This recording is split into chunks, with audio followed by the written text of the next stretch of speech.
Les montres suisses sont considérées par beaucoup comme le summum de l'horlogerie. Mais lorsqu'on pense à montre suisse, on pense souvent à montre chère. Très cher, parfois même trop cher. C'est pourquoi j'ai décidé aujourd'hui de vous présenter plus de 30 montres suisses à moins de 2000 €. Mais avant de rentrer dans le vif du sujet, il est important de comprendre qu'est-ce que signifie réellement la notation Swiss Made. Et pour ça, on va se pencher sur le site du contrôle officiel suisse des chronomètres ou COSC qui parlera sûrement à plus de personnes. Sur ce site, on peut lire le label Swiss Made soulignant la provenance helvétique d'un instrument horloger représente une garantie de qualité et de précision.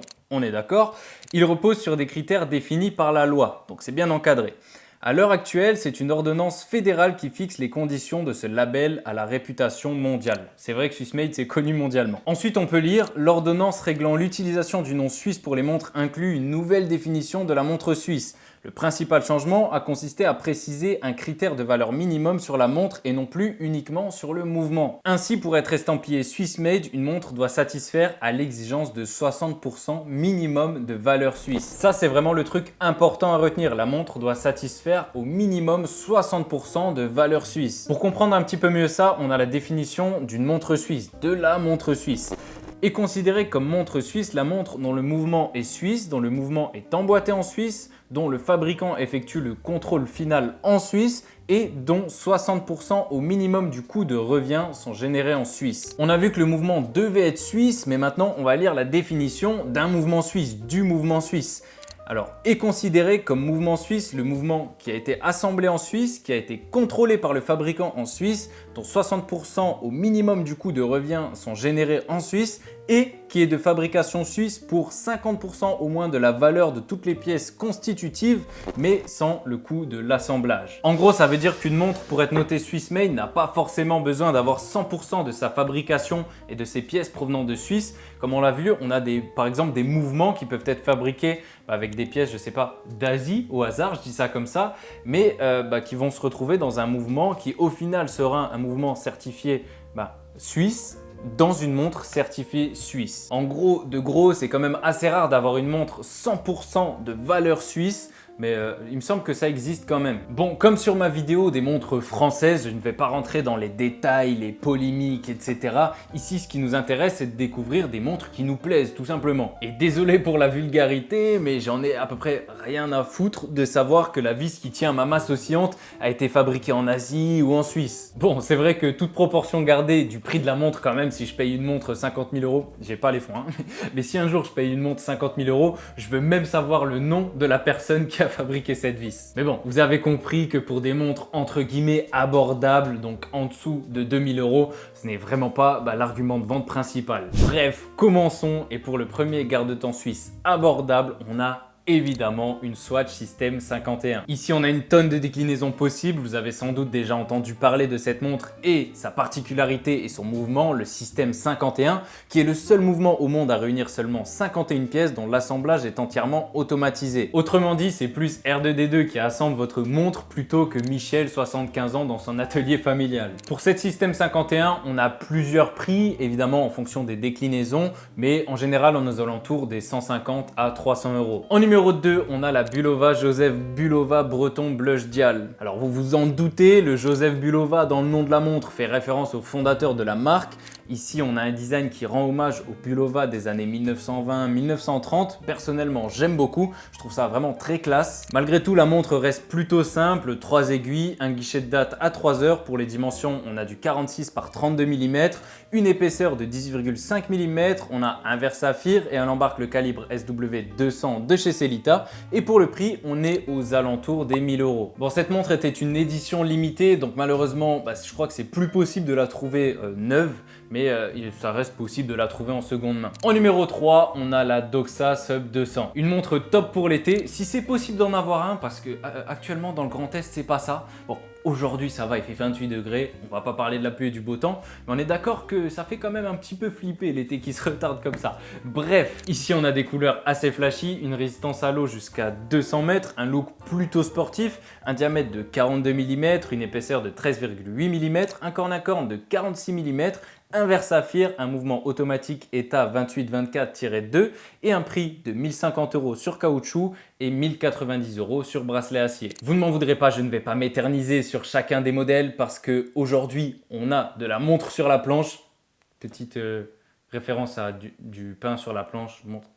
Bref, je pense que vous l'aviez et on passe tout de suite au modèle numéro 4 avec la Zodiac Olympos. Ici, on a la version Gold que je trouve très belle. C'est une réédition d'un modèle sorti en 1970, donc look vintage, dimension vintage. On a 37,5 mm de diamètre et 10 mm d'épaisseur. Le boîtier, ce n'est pas de l'or, mais un traitement PVD hors jaune. On a un verre saphir, une étanchéité jusqu'à 50 mètres, un mouvement STP 3-13 et un prix de 1049 €. En numéro 5, on a la Certina DS Super PH 500M. Ici, on a une autre plongeuse, cette fois-ci avec une étanchéité plutôt impressionnante jusqu'à 500 mètres. On a 43 mm de diamètre, 14,95 mm d'épaisseur. Aujourd'hui, on est dans la précision. Un corne à corne de 48 mm, un verre saphir et Certina, eh bien, c'est le groupe Swatch. Donc à l'intérieur, on retrouve le célèbre Powermatic 80, aussi présent dans des Tissot comme la Leloc, la PRX et une tonne d'autres montres. Vous allez voir dans la suite de la vidéo, il y a pas mal de modèles qui sont équipés de ce Powermatic 80. Et pour le prix de cette Certina, on est aux alentours des 1000 €. En numéro 6, on reste encore un petit peu chez Certina. On a vu la PH 500M et bien maintenant on va voir la DS PH 200M. Ici un look un peu plus vintage, c'est normal puisqu'elle est inspirée d'un modèle de 1967. On n'a pas la même résistance à l'eau. Avant on avait la PH 500M pour 500 mètres d'étanchéité.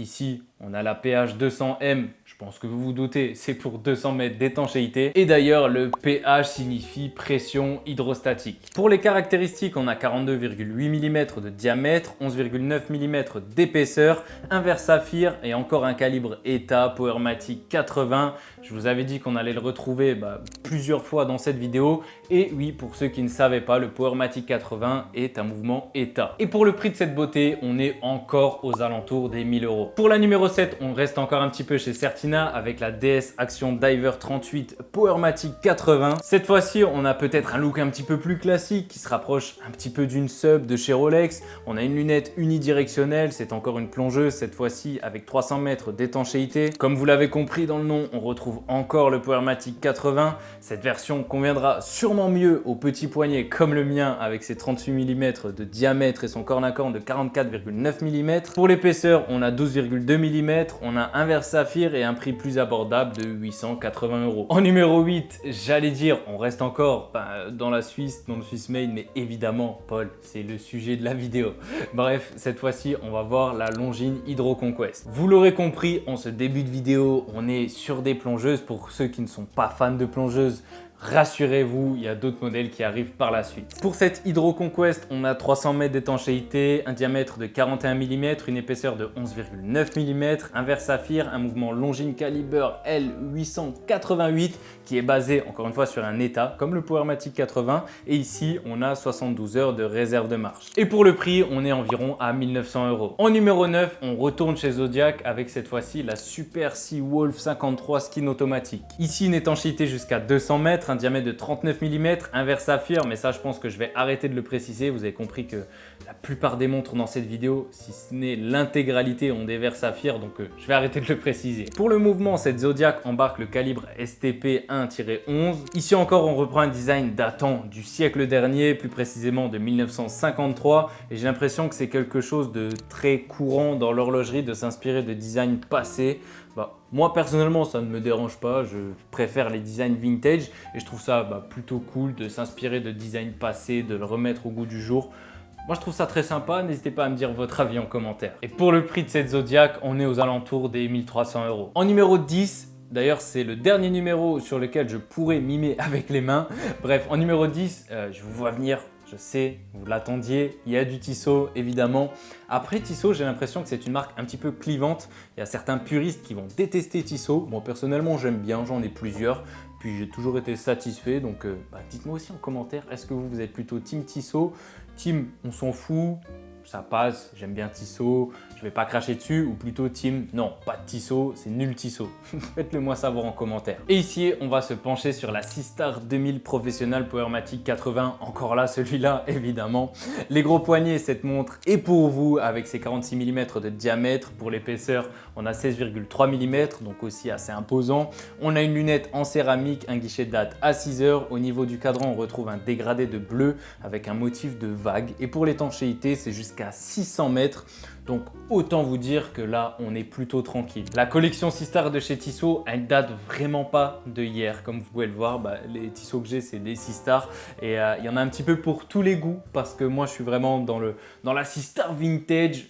Celle-là, je ne les mettrai pas sous l'eau pour être tout à fait honnête avec vous. Vous voyez que les designs ont bien évolué, ont bien changé. Il y en a un petit peu pour tous les goûts. Et personnellement, j'aime beaucoup mes Tissot 6 stars et j'aime beaucoup aussi cette nouvelle Tissot 6 stars 2000. Et pour le prix de celle-ci, on est à 1275 €. Numéro 11, l'avant-dernière plongeuse de cette vidéo. Vous pouvez enfin souffler, ceux qui en ont marre des plongeuses. De toute façon, vous avez le timecode en dessous. Vous pouvez switcher de montre en montre. C'est quelque chose que j'essaye de faire à chaque vidéo maintenant parce que je sais que ça aide. Et c'est vrai que même moi, quand je consomme du contenu, je préfère avoir ce timecode en bas pour me repérer un petit peu dans la vidéo. Donc dites-moi si ça vous plaît. Je pense que oui, je vais continuer à le faire. Bref, on passe à l'avant-dernière plongeuse de cette vidéo avec la Oris Akis Date. Et avec celle-ci, j'ai une petite anecdote. Bon, pas ouf, mais une petite anecdote. C'est tout simplement la montre de mon professeur de physique lorsque j'étais en prépa. Donc, j'en garde pas forcément des super souvenirs. Après, si. On va dire que c'était la plus belle chose de la salle de classe entre tous ces calculs de physique qui n'étaient... Non, j'ai pas gardé un bon souvenir de la prépa, à part peut-être cette Oris qui était quand même vraiment stylée. Bon bref, passons à la montre. On a 300 mètres d'étanchéité, un diamètre de 39,5 mm, un look plutôt cool, de très belle finition. À l'intérieur, on retrouve un calibre Oris Caliber 731 basé sur un SW200 de chez Sellita. Celui-là aussi, on va le retrouver dans pas mal de modèles de montres suisses tout simplement. Et pour le prix, on est aux alentours des 2000 €. En numéro 12, la dernière plongeuse de cette vidéo avec la mythique Captain Cook de chez Rado. Là, on est clairement sur une beauté. Je trouve que tout va bien ensemble. J'adore le bracelet grinderie et le petit détail de l'encre qui tourne. Ça, c'est juste magnifique. Pour les dimensions, on a 42 mm de diamètre, 12 mm d'épaisseur, un corne à corne de 48,2 mm. Pour l'étanchéité, c'est jusqu'à 200 mètres et à l'intérieur, on a le calibre ETA C07. .611. Pour le prix de cette Rado, on est aux alentours des 2000 €. Ouais, il y a certaines déclinaisons de ce modèle qui dépassent même bien les 2000 €, mais bon, j'étais obligé de la mettre dans cette vidéo. Numéro 13, on a la Oris Big Crown Pro Pilot, donc vous l'aurez deviné, une montre de pilote. Une montre parfaite pour tous les jours, on a 41 mm de diamètre, 12,4 mm d'épaisseur et 48,6 mm de corne à corne, qui reste quand même un corne à corne assez imposant, enfin en tout cas pour les petits poignets, donc à faire attention. Essayez d'abord les montres si vous en avez l'opportunité avant de les acheter. Donc si vous voulez acheter une montre, vous pouvez l'acheter sur internet, il n'y a pas de souci, mais essayez une montre similaire ou en tout cas avec des dimensions similaires en boutique avant, ça évitera les mauvaises surprises. Cette Pro Pilot est peut-être une montre de pilote, ouais, mais elle a quand même une étanchéité jusqu'à 100 mètres, ce qui est plutôt cool. Pour le mouvement, on a le calibre SW200 de chez Sellita et pour le prix, on est aux environs de 2000 €. Numéro 14, on passe un petit peu au dress watch avec la Tissot Le Lock, le Powermatic 80. Cette montre est un peu un classique dans le monde de l'horlogerie. Je la trouve très jolie, que ce soit sur cuir ou alors sur acier. D'ailleurs, petite mention spéciale pour le fond de boîte transparent qui est très sympa. Pour le diamètre, on a 39,3 mm, l'épaisseur 9,8 mm, l'étanchéité jusqu'à 30 mètres. On a donc le Powermatic 80 à l'intérieur. Et pour la petite anecdote, le nom de Le Locle est tout simplement la ville de naissance de Tissot. C'est une petite anecdote assez connue, mais qui est toujours cool à rappeler. Pour le prix de cette Tissot, on est à 725 € sur bracelet acier et à 645 € sur le bracelet cuir. Numéro 15, la Mido Multifort Patrimony. Un look vintage, mais à la fois moderne. Pour les dimensions, on a du 40 mm de diamètre, 12 mm d'épaisseur et 47 mm de corne à corne.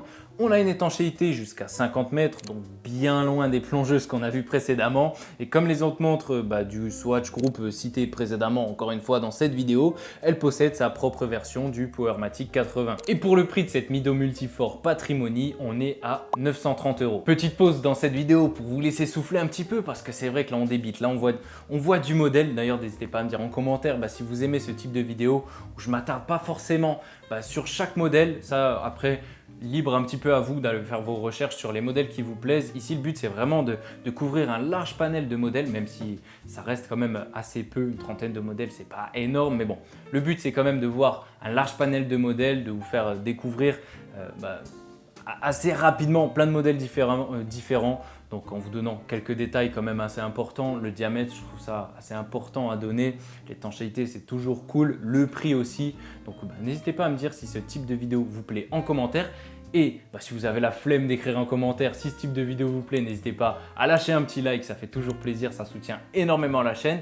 Et n'hésitez pas à vous abonner si ce n'est pas encore fait, ça soutient encore plus la chaîne que le petit like d'ailleurs. Donc merci à tous ceux qui sont déjà abonnés, merci à ceux qui prendront le temps de s'abonner et nous, on passe tout de suite à la suite de la vidéo. Numéro 16, on passe à une montre avec un look encore plus classique, encore plus sobre avec la Hamilton Intramatic Champagne. Ici, on reprend encore une fois un look ancien avec notamment le logo Hamilton qui date un petit peu. Celui-ci date un petit peu, c'est pas les derniers logos, mais on a aussi les deux aiguilles qui rappellent un petit peu ce look vintage. Pour les dimensions, on a 38 mm de diamètre, 10,2 mm d'épaisseur, un corne à corne de 43,9 mm et une résistance à l'eau jusqu'à 50 mètres. Pour le mouvement, on a le calibre ETA 2892 avec 42 heures de réserve de marche et pour le prix, on est à 895 €. Numéro 17, on a la Raymond Noël Maestro Moonphase automatique. Ici, un look un peu plus sophistiqué, notamment avec le travail fait sur le cadran, la phase de lune, mais aussi les aigus bleuis. On a 39,5 mm de diamètre, 9,8 mm d'épaisseur, un corne à corne de 44,5 mm, une étanchéité jusqu'à 50 mètres, un calibre RW 4280 basé sur, je vous laisse deviner, ouais, évidemment, un SW200. Ah ouais, et apparemment, les sortes de motifs qu'on a sur le cadran, au milieu du cadran, sont inspirés d'ondes musicales. C'est quand même beau le marketing et ça justifie aussi un petit peu le nom maestro de la montre. Et pour le prix de cette beauté, on est aux alentours des 1400 €. En numéro 18, on a la Frédéric Constant Classique Index automatique. Le nom parle de lui-même, on a des index classiques, plus sobres peut-être que les chiffres romains de la montre précédente. Elle aussi, elle embarque un mouvement basé sur le SW200. Décidément, vraiment ce mouvement, on le voit partout dans les montres suisses, c'est juste abusé. Pour les dimensions, on a 40 mm de diamètre, 10 mm d'épaisseur. Pour l'étanchéité, c'est jusqu'à 50 mètres, qui je le rappelle, ne veut absolument pas dire que vous pouvez vous baigner avec cette montre. Non, 50 mètres d'étanchéité, c'est surtout un rapport de 5 barres de pression et 5 barres, 3 barres de pression. Ne vous baignez pas avec. Il faut oublier, elle va prendre l'eau, c'est sûr. Et après, vous serez niqué. Vous avez une montre avec de l'eau à l'intérieur, c'est plutôt chiant. Bref, pour le prix de cette Hamilton, on est à 995 €. Numéro 19, on reparle un petit peu de radeau avec la mythique Golden Horse automatique. Cette montre est un classique, simple, efficace. Ça, je la porte tous les jours sans aucun souci. On a 37 mm de diamètre, 10,8 mm d'épaisseur, un corne à corne de 40,9 mm, une étanchéité jusqu'à 50 mètres. La collection Golden Horse a vu le jour en 1957 et c'est d'ailleurs la première collection de chez Rado, en tout cas qui a vu le jour sous le nom Rado, donc c'est plutôt cool. Et on retrouve évidemment la petite, comme sur la Captain Cook, la date est écrite en rouge et on a la petite encre qui tourne, qui est un détail plutôt sympa. Et pour le prix de celle-ci, on est aux alentours, voire même un petit peu plus des 2000 €. En numéro 20, on a la Tissot PRX, celle-ci tout le monde connaît, on est d'accord, je ne vais pas m'arrêter dessus. En numéro 21, la Tissot Gentleman Powermatic 80, aussi très connue, 40 mm de diamètre, 11,5 mm d'épaisseur, corne à corne de 48 mm, étant jusqu'à 100 mètres et un prix de 925 €. En numéro 22, avant on a vu la Longines Hydro Conquest, on va voir la Longines Conquest. On a 41 mm de diamètre, 10,9 mm d'épaisseur, une étanchéité jusqu'à 100 mètres, un calibre L888 que l'on peut observer à travers le fond de boîte transparent et un prix d'environ 2000 €. Numéro 23, la Tudor 1926, un modèle malgré tout qu'on n'a pas tant l'habitude de voir. En tout cas, moi, j'ai pas tant l'habitude de le voir, mais qui est pourtant très sympa. On a beaucoup de déclinaisons de ce modèle disponible, que ce soit au niveau des couleurs, du type de bracelet et même au niveau du diamètre. Il y en a un petit peu pour tous les goûts, du 28 au 41 mm. Avec des prix qui vont évidemment varier en fonction des configs, mais il me semble qu'on commence aux alentours des 1800 €. En numéro 24, on a la Victorinox Inox automatique. Celle-là, je sais que si je ne l'avais pas mis dans cette vidéo, on me l'aurait reproché en commentaire. Ça, c'est sûr et certain. Je sais que c'est une montre. J'ai l'impression que les Suisses l'aiment beaucoup. Dites-moi si vous êtes Suisse. Vous aimez beaucoup cette montre, non? Vous en êtes fiers. En tout cas, j'ai l'impression, c'est ce que j'ai cru comprendre dans mes vidéos précédentes, dans les commentaires de mes vidéos précédentes. J'ai l'impression que cette montre, elle vous plaît pas mal. Pour ceux qui ne connaissent pas forcément cette marque, je pense que vous avez quand même réussi à faire le lien avec la marque des couteaux suisses. Ouais, c'est la même marque. Ici, pas sûr que vous pouvez couper du saucisson avec, mais ça Ça reste une montre très robuste, de 43 mm de diamètre, 13,48 mm d'épaisseur, 200 mètres d'étanchéité et apparemment elle résiste à un tank de 64 tonnes. Je vous avouerai que j'ai pas essayé, mais c'est un détail qui est mentionné sur leur site, alors je me permets de vous le donner. Elle embarque un SW200-1 de chez Sellita et pour le prix on est à 895 €, ce qui est très respectable pour la qualité de cette montre. En numéro 25, on a la Longines Heritage Military Marine Nationale. Comme l'indique le nom, c'est un modèle hommage à une montre sortie en 1947 qui a été fournie donc à la Marine Nationale, donc à la France.